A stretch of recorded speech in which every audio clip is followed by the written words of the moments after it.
Hello everyone, আমি স্নিগ্ধা। আজ আমি তোমাদের সাথে শেয়ার করব একদম অনুষ্ঠান বাড়ির স্টাইলে শাহি কাতলা রেসিপি।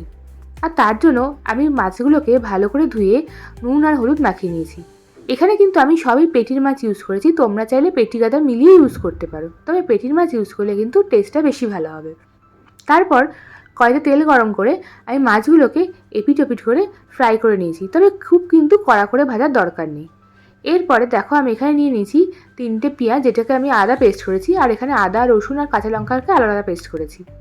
আর এরপরে ওই তেলের মধ্যেই আমি দিয়ে দিয়েছি গোটা গরম মশলা, একটু জয়িত্রী, গোটা জিরে আর তেজপাতা। আর তারপর সেটা ভাজা হয়ে গেলে আমি ওর মধ্যে অ্যাড করেছি পেঁয়াজ বাটাটা। আর পেঁয়াজ বাটাটা দিয়ে আমি ততক্ষণ ফ্রাই করবো যতক্ষণ না পেঁয়াজটা একটু লাইট ব্রাউন কালার হচ্ছে। তারপরে আমি ওর মধ্যে অ্যাড করেছি আদা রসুন আর কাঁচা লঙ্কা পেস্ট, আর সেটা দিয়ে আমি ততক্ষণ কষাবো যতক্ষণ না আদা রসুনের কাঁচা গন্ধটা যাচ্ছে। এরপরে আমি ওর মধ্যে অ্যাড করবো বড় চামচের 5 চামচ টমেটো পিউরি। তোমরা কিন্তু অবশ্যই এখানে টমেটো পিউরি অ্যাড করবে, টমেটো এমনি অ্যাড করবে না। তারপরে আমি ওর মধ্যে অ্যাড করেছি গোটা কাজু আর টক দইয়ের পেস্ট। এখানে কিন্তু 7-8টা মতন কাজু লেগেছে। তারপরে সেটা থেকে তেল ছেড়ে এলে আমি এর মধ্যে মশলা অ্যাড করবো, হলুদের গুঁড়ো, কাশ্মীরি লঙ্কার গুঁড়ো আর অল্প একটু ধনে জিরে। আর সেটা দিয়ে কষিয়ে নিয়ে আমি ওর মধ্যে অ্যাড করবো নুন।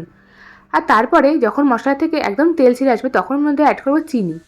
আর সেটা দিয়ে ভালো করে কষিয়ে যখন একদম পুরো মশলাটা কষানো হয়ে যাবে আমি তার মধ্যে অ্যাড করবো গরম জল। পর ঝোলটা যখন ফুটে উঠবে তখন আমি ওর মধ্যে অ্যাড করবো ভেজে রাখা মাছটা।